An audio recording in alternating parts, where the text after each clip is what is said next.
তুরুপের তাসকে আপনি সবার শেষে আনবেন, এটাই কোথাও একটা গিয়ে ঐতিহ্য বা এটাই কোথাও একটা গিয়ে হয়ে এসছে বছরের পর বছর।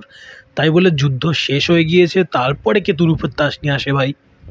কথা হবে মা গানটা নিয়ে, যেটার লিরিক্স, যেটার টিউন এবং মিউজিক অবশ্যই লেজেন্ডারি প্রিন্স মাহমুদের, এবং গানটি গেয়েছেন রিয়াদ।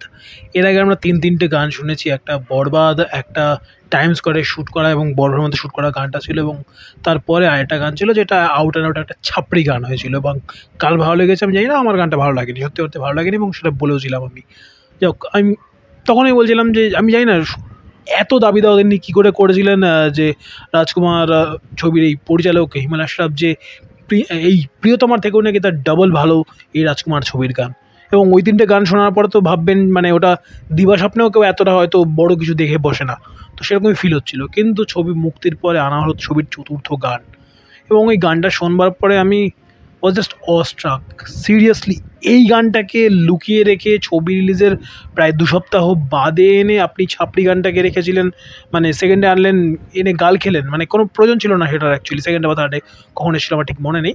তো এই গানটা সত্যি, এক কথা যদি বলি, অনবদ্য একটা গান হয়েছে। আমি জানি না ঈশ্বরের সঙ্গে কম্প্যারিজন করা সম্ভব কি সম্ভব নয়। ওই বললাম যে সবসময় লোকজন তুলনা টানবে, আমি ওই তুলনা পাল্টে যাচ্ছি না, বাট এই গানটা এর মতো করে ভালো হয়েছে। এই গানটা শুনতে শুনতে আমার অনেক কিছু মাথায় আসছিল, সেগুলো নিয়ে বলবো, তার আগে ছোট্ট করে পরিচয় পর্বটা সেরে নিই। নমস্কার, আমি শুভ্রজিৎ, এবং আপনাদের সকলকে আরও একবার স্বাগত আমার চ্যানেল ফিল্মি চতুষ্কোণে। তো এই মা গানটা শুনতে শুনতে না, আমাদের হিন্দু মাইথোলজিতে একটা ঘটনা আছে যে কার্তিক এবং গণেশ কে শিব এবং দুর্গা বলে বিশ্বভ্রমণ করে যে সবার কাছে মানে সবার আগে আসতে পারবে বাবা এবং মায়ের কাছে, সেই একটা কোনো একটা পার্টিকুলার জিনিস পাবে, বা কোনো একটা পার্টিকুলার জিনিসে তাদের হক বা তাদের অধিকার সবার আগে থাকবে। সেই সময় দাঁড়িয়ে কার্তিক তার বাহন ময়ূরে বসে বিশ্ব ব্রহ্মাণ্ড ভ্রমণে বেরিয়ে পড়ে, একদম ওই এক্স্যাক্ট মোমেন্টে। এবং গণেশ ধীরে সুস্থে তার বাহনকে নিয়ে শিব এবং দুর্গার চারপাশে ঘুরে এসে বলে, আমি এসে গিয়েছি, আমার বিশ্বব্রহ্মাণ্ড ভ্রমণ শেষ। তখন তারা জিজ্ঞেস করে, এটা কি হলো?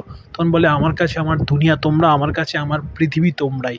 পৃথিবী যে সব ক্ষেত্রে পৃথিবী ইন দ্য সেলফ ওই লিটারালি মিনিংয়ে পৃথিবী হতে হবে তা নয়। আমাদের কাছে আমাদের পরিবার, আমাদের কাছে আমাদের বাবা মা, আমাদের পিতা মাতা, আমাদের প্রিয়জনরাই আমাদের পৃথিবী। ওই গল্পটা আপনি যদি এই গল্পটা জেনে থাকেন আগেই, এর যখন প্রথম যেই লাইনটা, আমার মসজিদ তুমি, আমার মদিনা তুমি, যেই জিনিসটা আপনি মানে আল্লাহ বলি বা ভগবান বলি বা যিশু বা গড বলি, যেই নামে অভিহিত করি না কেন, তার জন্য আপনি বেথলেহেমে যেতে পারেন, তার জন্য আপনি মদিনাতে যেতে পারেন, বা তার জন্য আপনি একদম দ্য গ্রেটেস্ট গালা অন আর্থ দুর্গাপুজো বা এসে কলকাতায় উপভোগ করতে পারেন বা তা এনজয় করতে পারেন। বাট স্টিল আপনার ঘরের মধ্যে যে ভগবান রয়েছে তাকে আপনি কেয়ার করেন না, তাকে আপনি বৃদ্ধাশ্রমে ফেলে রাখছেন, তার উপর আপনি মানসিক শারীরিকভাবে অত্যাচার চালাচ্ছেন, তাহলে সেই ভগবান পূজবার মধ্যে দিয়ে কোনো দিনের শেষে পাওনা, প্রাপ্তি, পুণ্য, যাই শব্দ ব্যবহার করি না কেন তা থাকে না। এই প্রথম মানে লাইনটাতে যে দুটো শব্দের ব্যবহার, আমার মসজিদ বা কিছু লাইনটা অ্যাকচুয়ালি, হ্যাঁ, আমার মসজিদ মা মদিনা মা, ওই লাইনটাতে আমার মন জিতে নিয়েছেন জাস্ট প্রিন্স মাহমুদ সাহাব। দুর্দান্ত লেখনী, দুর্দান্ত। এবং বরবাদ গানটাকে একটা জিনিস হয়েছিল, যিনি গেয়েছেন আমি জানি না, তার কি গান এর আগে রয়েছে আমি জানি না, মেবি তিনি অনেক ভালো সিঙ্গার, বাট ওই হয় না টিউন ইন। প্রতিটা ব্যাটসম্যানের জন্য, দেখুন সৌরভ গাঙ্গুলি এত ভালো ব্যাটসম্যান ছিল, সেই ব্যাটসম্যানেরও কিন্তু পুল শট খেলতে প্রবলেম হতো, বাউন্সার তিনি স্বাভাবিক তারা খেলতে পারতেন না। তাই বলে যে তিনি খারাপ ব্যাটসম্যান তা নয়, ঠিক সেরকম আমি তুলনা হয়তো অনেক বেশি বড় দিয়ে দিলাম, বাট আমি জানি না, মেবি সেই সিঙ্গার অনেক ভালো সিঙ্গার, বাট ওই গানটা, বরবাদ গানটাতে হয়তো তার গলাটা ফিট ইন করেনি। বাকি গানটার টিউন, তার মিউজিক, তার লিরিক্স মাহমুদের যেটা ছিল ভালো ছিল, বাট ওই গলাটার জন্য যায়নি। এখানে কিন্তু রিয়াদের গলা এবং তার সঙ্গে এই টিউন, মিউজিক এবং সর্বোপরি লিরিক্স সবাই মিলে একদম খাপে খাপ। গানটা আমার দুর্দান্ত লেগেছে, হেব্বি ভালো লেগেছে গানটা। কেন লুকিয়ে রেখেছিলেন এতদিন ধরে আমি জানি না, এর রিজন হয়তো পরিচালক নিজেই বলতে পারবেন। জানি না ওটিটি রিলিজ কি খুব সামনে তারা করতে চলেছেন, যার জন্য এই গানটা দিয়ে তারা প্রমোশন করার চেষ্টা করলেন, আমি জানি না রিজন কী, হয়তো মেকাররাই বলতে পারবেন সেটা, বা তাদের কাছেই সেই জিনিসটা রয়েছে, নয়তো চিরকাল সেটা অগোচরেই থেকে যাবে যে কেন তারা এটা করলেন। খারাপ কিছু আছে গানটার মধ্যে, সেটা বলবো। প্রিয়তমাতে যখন আমরা দেখেছিলাম যে ওই মেকআপটা, শাকিব খানের বৃদ্ধ বয়সের মেকআপটা এত ভালো হয়েছিল, এত দুর্দান্ত, আমরা কলকাতায় বসে প্রশংসা করেছিলাম যে বাংলাদেশের একটা ছবিতে এই লেভেলের মেকআপ ইজ জাস্ট আনএক্সপেক্টেড এবং এক্সিলেন্ট একটা মেকআপ হয়েছিল। তারপরে মায়ামাহির মুখে এই যে মেকআপটা হয়েছে, this is ridiculous, this is just ridiculous. কিছুদিন আগে একটা এরকম একজন শ্যামবর্ণ বা একজন কালো মেয়ের চরিত্রে অভিনয় করেছিলেন সাবিলা নূর। তার আমি মেকআপ দেখে বলেছিলাম ভাই এটা জঘন্য একটা মেকআপ হয়েছে। ঠিক যেরকমই কিছু বছর আগে হিন্দিতে আমাদের একটা কাজ এসেছিলো, সেখানে ওরকম একজন শ্যামবর্ণ বা একজন কালো মেয়ের ভূমিকা অভিনয় করেছেন ভূমি পেডনেকার। তার মেকআপ আমি দেখে বলেছিলাম এটা মেকআপ হয়েছে, মানে জাস্ট মানে দেখে মনে হচ্ছিলো যেন ওই উনুনের বা চুলার কালি নিয়ে এসে মুখে লাগিয়ে নিয়েছেন।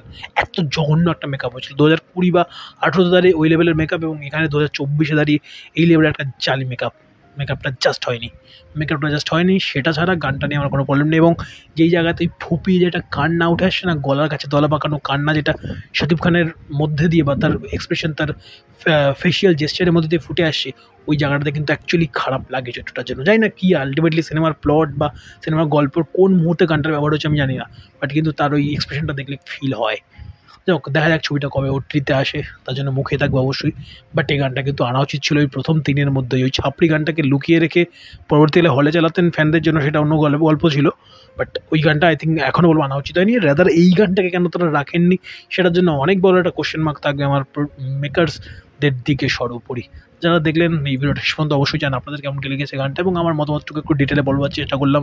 একটা 3 মিনিটের গানের ভিডিও করছি, সেটা 6.5 মিনিট 7 মিনিট ধরে একটা সচরাচর খুব একটা করি না আমি, বাট ভালো লেগেছে তো ভালোটাকে ভালো বলতে কখনোই কসুর করি না, এবারও তাই করছি না। যেটা খারাপ লেগেছিলো, যেটা ছাপড়ি লেগেছিলো আউট অ্যান্ড আউট, সেটা কি বলেছিলাম। এটা ভালো লেগেছে, সেটা নিয়ে জমিও কথা বলতে ইচ্ছা করলো, তো বললাম। যারা সেসব দেখলেন থ্যাংক ইউ সো মাচ ভিডিওটা দেখবার জন্য। আপনাদের গানটা কেমন লেগেছে অবশ্যই কমেন্ট বক্সে জানান, এবং এই যে লুকিয়ে রাখার গল্পটা কেন মেকাররা করেছেন আপনাদের কি মনে হয় ভিডিও কমেন্ট বক্সে জানাতে ভুলবেন না, এবং চ্যানেলে ভিডিও প্রথম জন্য দেখে থাকলে চ্যানেলকে সাবস্ক্রাইব করুন, পাশে থাকা নোটি বাটনটাতে অল নোটিফিকেশন অন করে চ্যানেলের সঙ্গে থাকতে ভুলবেন না। Bye bye.